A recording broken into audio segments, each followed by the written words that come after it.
Thank you very much, Anita, and thank you all for being here, because it's been a very stimulating event and follows on very well indeed from the workshops that we've had so far.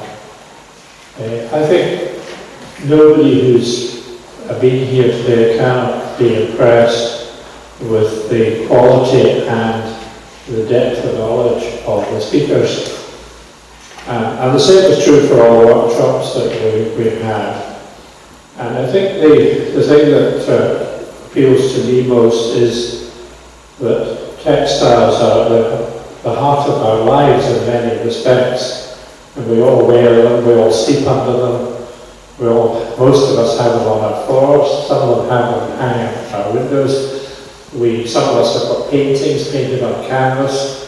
And if we go further back in time, the commerce of the world was carried on vessels propelled by sails, and the sails were manoeuvred by ropes, and it go on and on and on, looking at the way in which textiles are fundamentally important to all of us. And that fundamental importance of textiles as utilitarian objects is, of course, complemented by the importance of textiles as ornament, as sometimes gracious, sometimes less than gracious, but always visually stimulating and adding a great deal to our enjoyment of life. And I think that's come through today. It's come through in the very excellent speech that Graham Kay gave us to begin. And Anita Klaus's introductory remarks, and Gordon Barr's remarks about the stained glass and the textile theme within some of these very, very excellent stained glass windows. It's great to see them again. And the summaries of the workshops that were given by Sally and Linda and Lisa were all extremely good and extremely helpful. They gave a very good flavour of the three events and showed how they were tied together in a very constructive way. And in the afternoon, the great treat of having a speaker from Finland, and a speaker who has managed to tease out connections, which certainly I was vaguely aware, but in much more detail than I had hitherto known. The links between the Scots and the Baltic are, of course, very, very, very important. And from the point of view of textiles, most of the flax that was spun and woven in Scotland came from the Baltic for many, many years. In fact, it is said that the quality of the flax spun in Scotland declined sharply when the serfs were free in Russia, because they were no longer the workers were no longer as closely supervised as they had been under the serfdom system. And the connection, the trading connections between Scotland and the Baltic countries, I think has never really been fully appreciated by most Scots. And indeed the cultural connections that flowed from that trading connection, I think could bear a lot more exploration. Maybe that's something the National Museum would like to take on at some stage, is with our exhibition, perhaps jointly with other national collections in Scotland, like the National Libraries and the National Galleries, about the Scots-Baltic connection. I think it would be well worth a serious investigation, and textiles would certainly be at the heart of that, it seems to me. Also fascinating to hear about the Museum of Carpet. And one of these days I hope I'll be able to get down to the Museum of Carpet. And Melvin Thompson said so many things that rang bells with me, because I saw something of the last days of carpet weaving in Glasgow. I saw the chenille carpet manufacture, which was one of the most labour-intensive processes I think I've ever seen, because of the way it was done. And the big looms that we used for weaving white carpets, the chenille fur, as it was called, was passed from end to end of the loom by a sequence of weavers.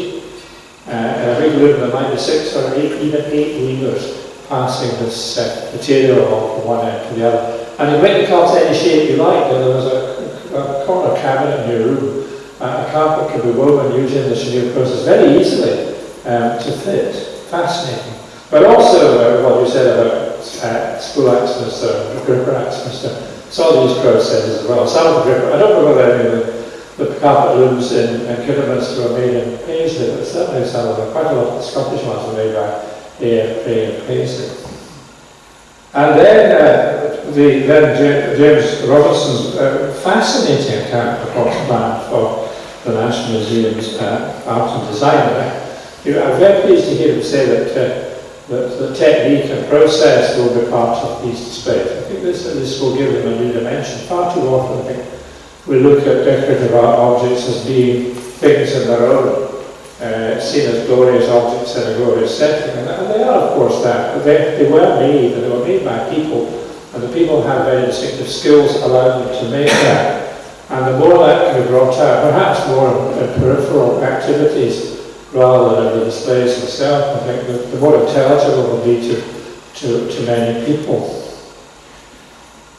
And then Dave Harvey, well, I've known Dave Harvey as long as he's known me, so we can work that out. But Dave has always been, he is a historian. He may say that it's acquired, well, it's all acquired, whether you acquire it through a degree or whether you acquire it through practice, to me is a material. But he's shown that pertinacity in research, which is the hallmark of a true scholar, and I think we must all enjoy this really very, very interesting story about the deviousness of 18th and 19th century Europe, and about Papillon, who was always a shadowy figure. Perhaps the butterfly name is quite appropriate, not so much shadowy as elusive. Because David Dale is one of my heroes, I think some people here know that, and David Dale's involvement in this business is very fascinating as well. And David Dale, of course, served his time as a weaver in Stewarton, and worked at a yarn dealer in Glasgow before he took up really the task of being an entrepreneur. So fascinating, really fascinating day and fascinating exercise.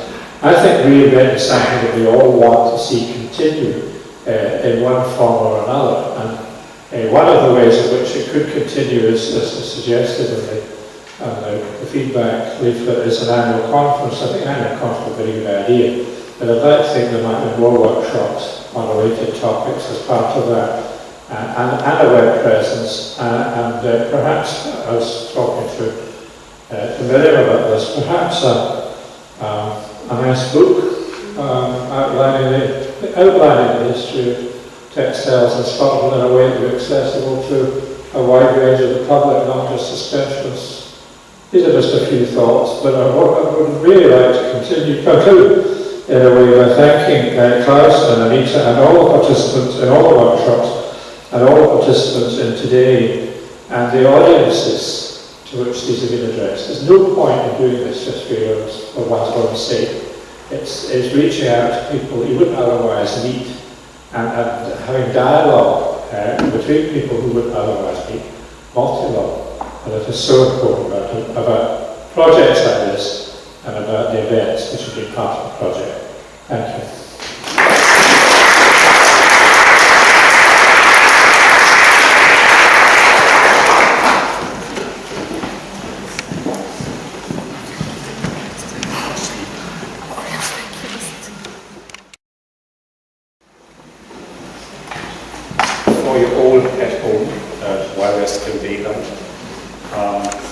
There's one promise we delivered when we put in an application for ReINVENT to the Royal Society of Edinburgh, and that was to produce an inventory.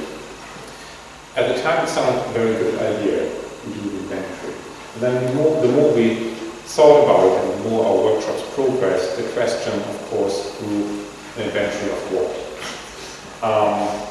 Sites, perhaps, but then there's Mark Watson, there's Historic Scotland, and very well-documented set of historic sites.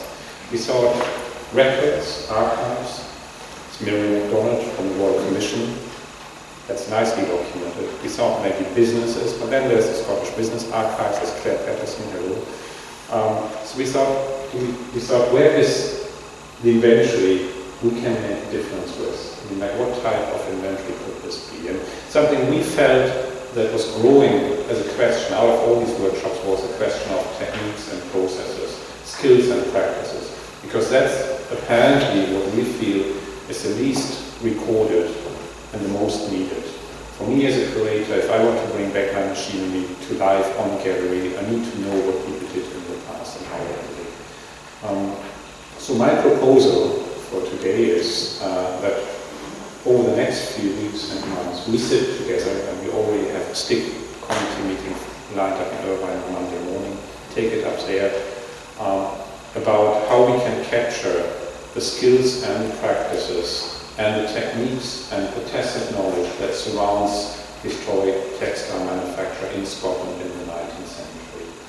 And it would help us if you would pencil down your names, maybe email contacts if you have them, so we can be back in touch. We had a couple of very useful discussions, a good range of useful discussions today, with all kinds of individuals, practitioners, academics, where we feel we could follow this up and then in a systematic way try to capture it. So make sure your contact details are recorded. And this brings me to a somewhat nostalgic point to close this event. Such a nice thing, it's almost like a family reunion, isn't it? You don't want it to end. But I guess there needs to be a point. So this is my moment to say goodbye. Thank you to you all for coming out. Not the brightest and warmest days of the year, and taking the trouble of being here, paying attention to an event over the day, making contributions, asking questions, giving useful comments. Those of you who have brought in show and tell objects, thank you so much for this. And I forgot everything. As a third person, I need to wish you a safe journey home, and then hopefully see you all again sometime soon. Thank you. Thank you.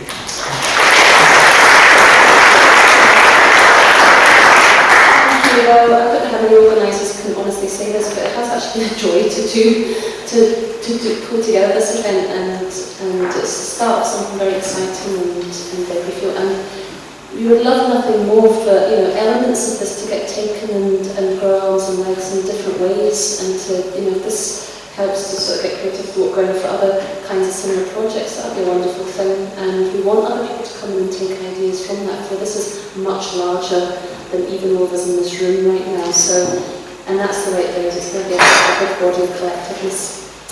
So, yes, one way to thank. Forgive me if you missed out. So, like some people along here. So there were so many people involved.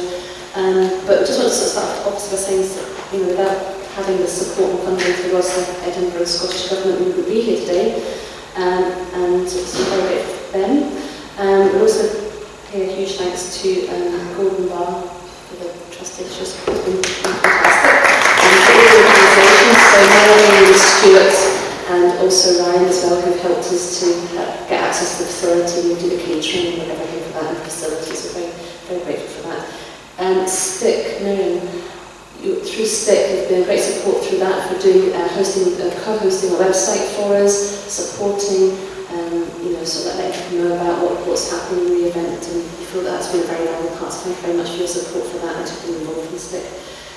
Julie Burtz for coordinating show and tell and putting that all together, and of course everybody that's contributed to that too. Very appreciate that, and also to Jane Han and Morgan Gregor for their help today, for ushering and helping in many various ways. Thank you to all our speakers. We're absolutely thrilled that you came along, and it's been absolutely fantastic. And there's one unsaid hero in amongst all this. We've got Jez here, who has come in, stepped in as a volunteer to do filming for us today, and it's taken up a huge amount of your time and thought and preparation, and we're so indebted to you. So thank you very much for that. And there's one very final unfortunate person that's behind a lot of this, and this is the wonderful Jackie McKee. Jackie has come to this project not knowing much about what we've been going on about, has been incredibly patient with all of us, for all our wonderful ideas, has completely embraced what we're all about, has delivered so many things with enthusiasm, and has given so much more to the project than which she's officially sort of like getting compensated for, but Jackie, we'd like to say thank you, we'd like to do something more. Used to brighten up the dark days ahead as we come to writing up the report from the whole project, but thank you so much.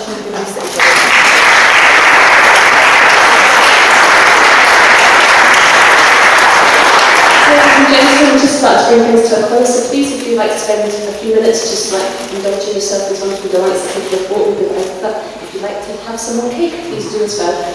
But thank you to every one of you who have come and spent this day with us, especially so near to Christmas, and for coming from all over the place. So thank you very much for